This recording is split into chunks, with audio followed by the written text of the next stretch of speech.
Hello again. My name is Luvuyo Mgqiyela, and we are back from the Papama Foundation. Very important and rather probably one of the most important lessons I'll give today. Today we'll be speaking all things mental. So, without wasting any time, you can see my drawing here, and that it has two triangles and a human body in the middle in balance form, sort of. So obviously, now I'm going to explain this whole balance situation here and explaining it in a way that would achieve understanding or for one to get this balance or to even strive towards it.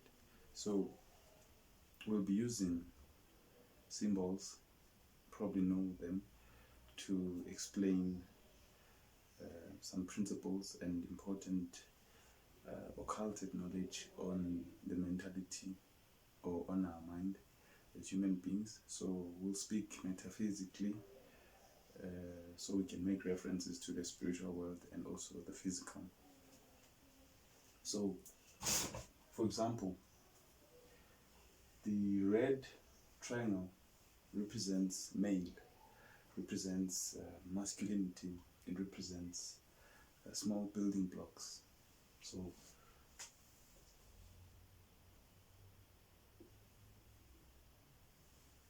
it's masculinity. And then the green one, looking down, facing down, represents femininity. The chalice, it's even in a shape of a womb. So when they are balanced, you get what you guys call the Star of David, or the symbol which is found on the flag of the Israel country. So obviously here I'm exploring sorry about that. So obviously here we're exploring how to achieve this balance as a human being. So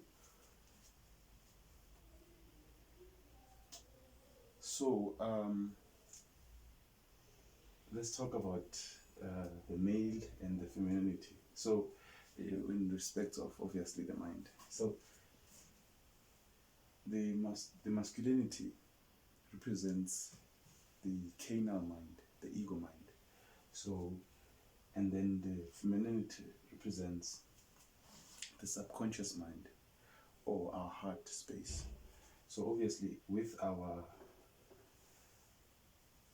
heart space or the femininity in all of us, this is our creation realm, the subconscious realm, you see.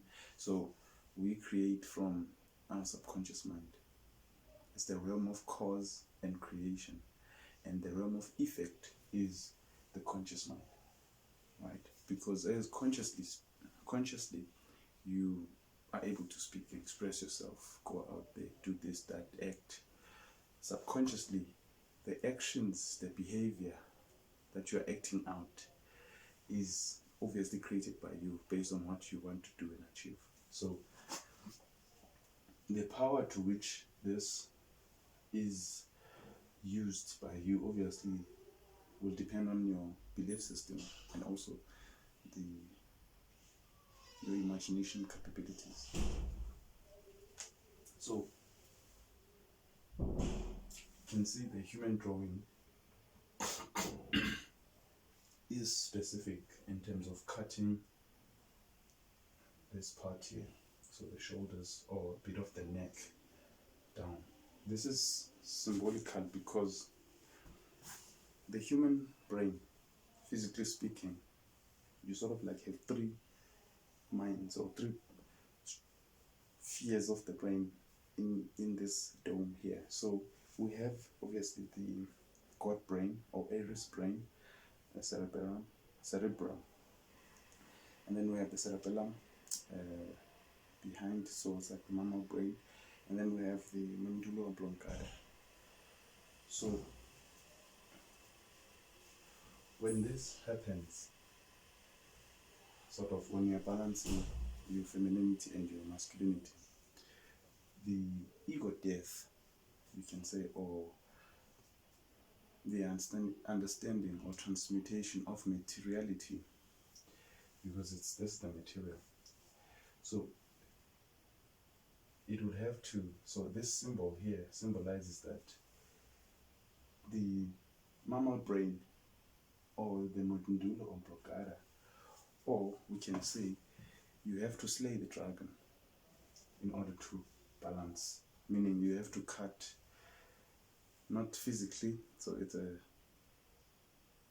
metaphor, you have to cut the cord at the instinctual brain or the mammal, so that the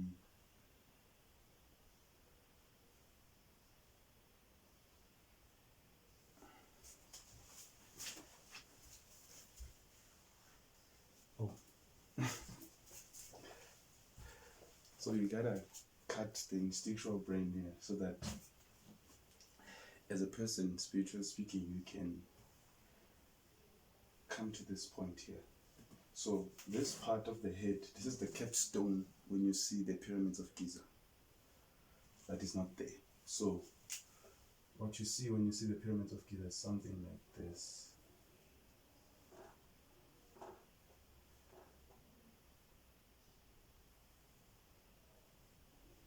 It's not accurate. So it's something like this, which does not have sort of a capstone. So the capstone represents obviously the dome, or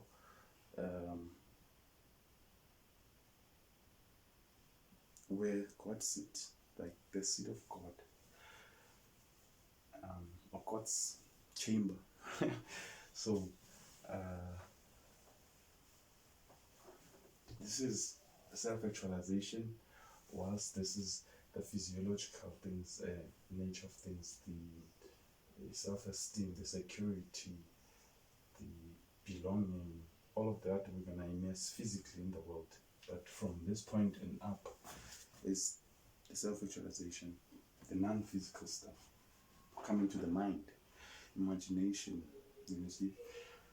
So all things mental. This is now obviously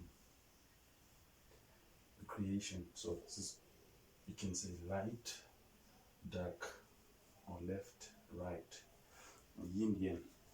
This is the created universal rules, or the manifested world, and how it works. So obviously the manifested world, we are explaining it in conjunction with the non-physical world and also the physical world. So that in between we have the metaphysical world. So metaphysically speaking, obviously, we perceive the world consciously first, and then that consciousness,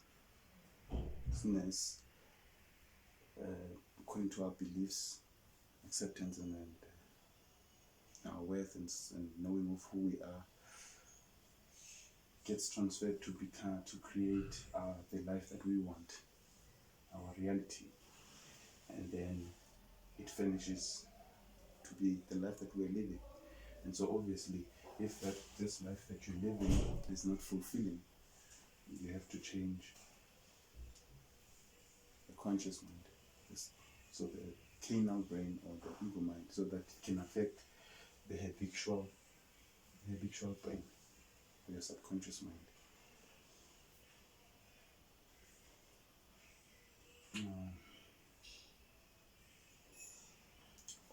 Also very important, since we're speaking all things mental, everything starts from the mind.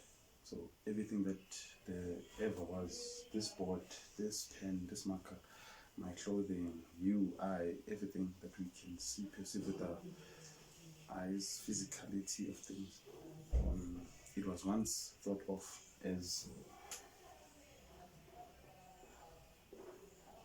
an idea. Hence now Einstein and other people say that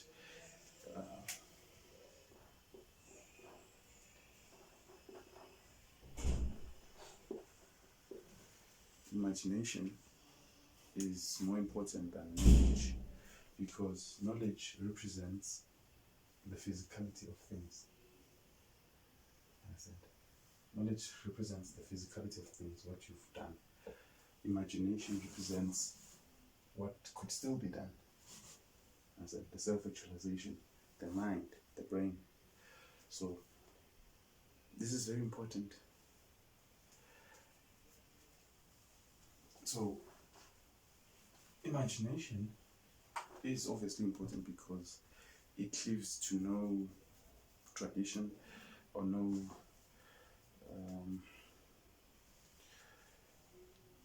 already set rules. So for example, in my conscious mind, I know that there's certain ideas, for example, that if I were to come up with them, let's say for business purposes, they would not be feasible, not all of them, because of what, physically speaking, we already have laws, we already have rules of what and what not to do and what to do. So consciously speaking, there's limitation. But when you come to the imagination, so if I imagine now of any idea without thinking of it consciously, so I just use my imagination freely, my imagination can obviously take the rules of the manifested world. It will depend on how I use the faculties. They can take the rules which will confine it, but depending on your belief system, if you are also an open-minded person, then your imagination can reach other planes or other realities. It's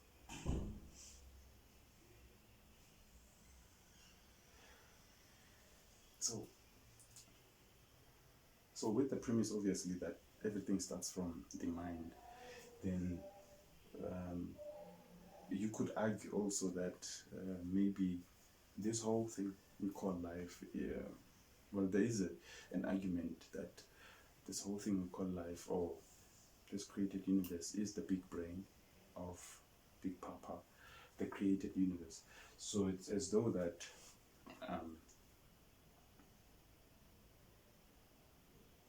you can also take it further. That assertion, if it's correct, that it says, it doesn't matter in fact if it's correct, but if it says that we in this created universe, for example, and this is the big brain, or the created universe represents the tetragrammaton, or the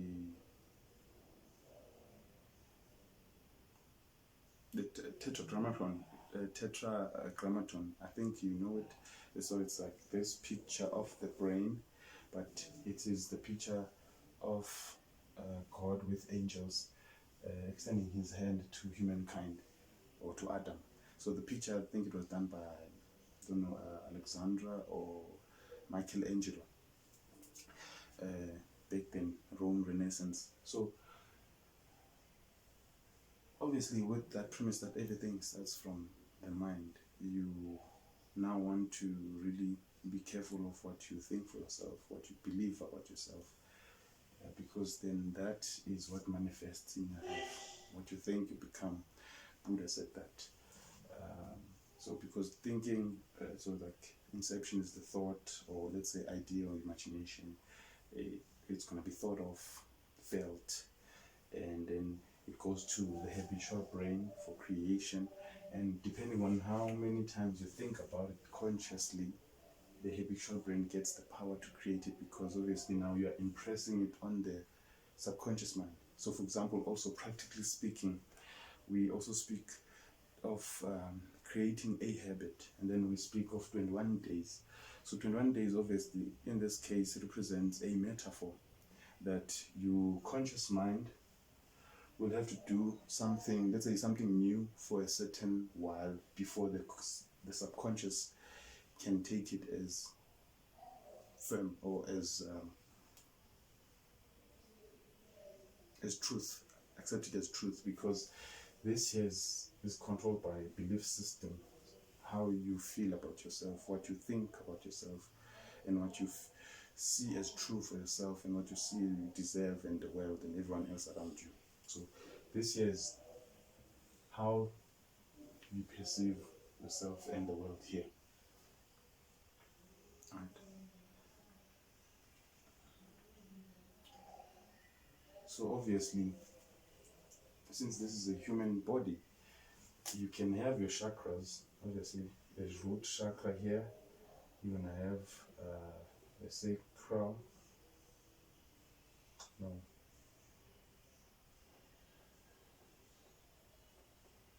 Root, sacral,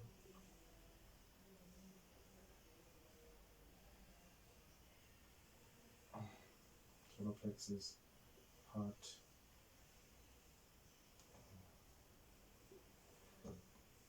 root, third eye. So 1, 2, 3, 4, 5, 6. Heart, third eye, sacral, and root. Okay. So this is obviously at the base of your vertebrae, your bone structure, vertebrae, your at the base of your spinal cord.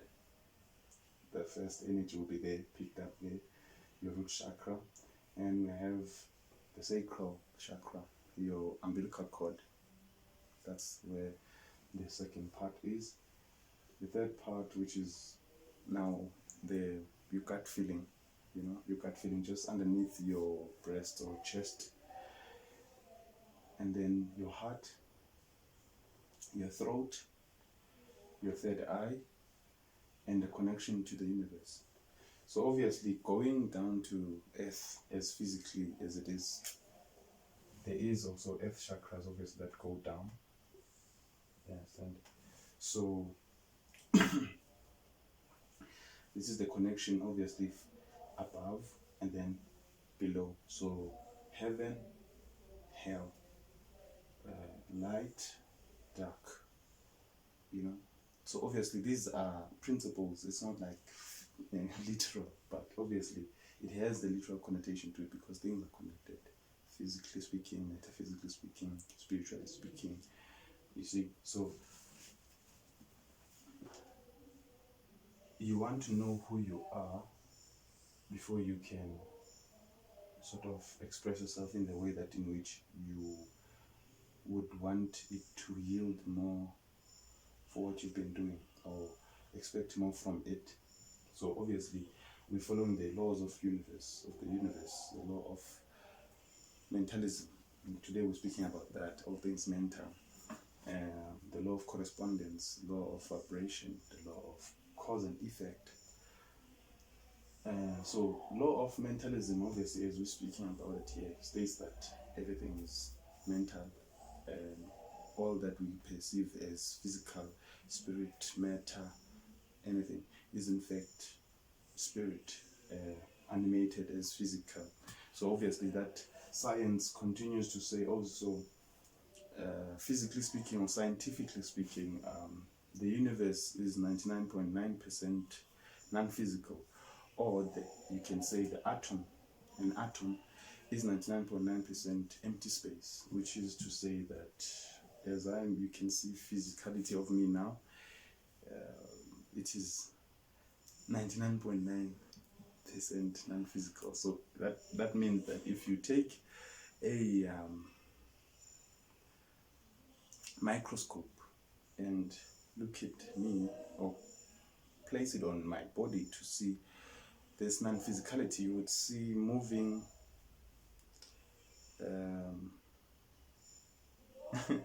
um, moving cells, at a higher speed, because it's my body. But if you look at, let's say, maybe the wall or this board, you'd see movement of electrons at higher speed, you know.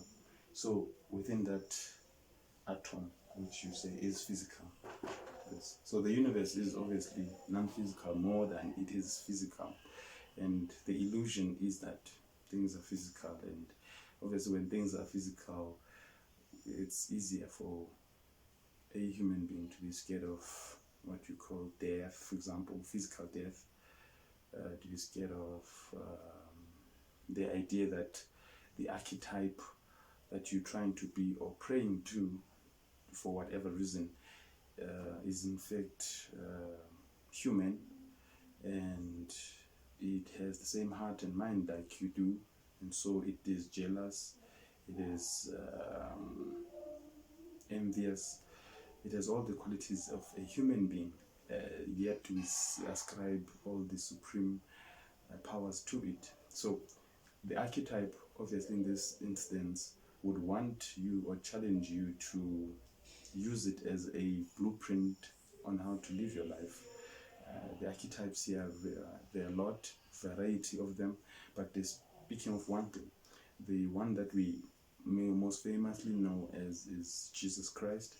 We know Buddha, we know Muhammad, we know Shiva, we know Marduk, we know there's a lot. So it's all these beautiful archetype hero story that are in representation of the psyche,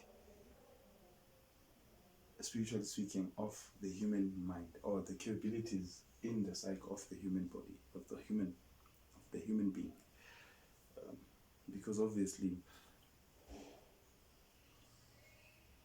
it defeats the purpose to want to find more about yourself, but you're thinking you are physical, because physicality has limitation, death, expiry date, decay, all those things. So there's the limitation, just like this life created, physicality, it's created, hence it's always changing, it has a finite life. So we are obviously infinite force trapped within the finite body. So obviously this is also, again, someone might say that this is a gnostic expression of view of the Christian faith. You're probably correct or wrong, whatever, but I'm teaching ancient occultism and the better known as the know thyself knowledge. So obviously it would have the connotations of the physical world spoken of here in a rather higher level. So I really implore you to do your due diligence and do your research so that you can meet me halfway, because of not everything I will explain details, yeah, but you get me. But I hope this made sense, and that obviously each chakra represents a planet. We'll talk more about this, obviously, as time goes on. But today I'd just like to end it here, that all things are mental, or all things mental. So as the first law of Hermes Trismegistus, universal laws, or laws by Thoth, state that the first law is the law of mentalism. So all things mental. Yeah, I hope you enjoyed, and I hope you do comment and like and subscribe. Share the video with anyone that you think and feel will like, resonate with, and appreciate. I love you very much. And from me and the Puma Foundation, we send you peace, love, and blessings. Bye-bye.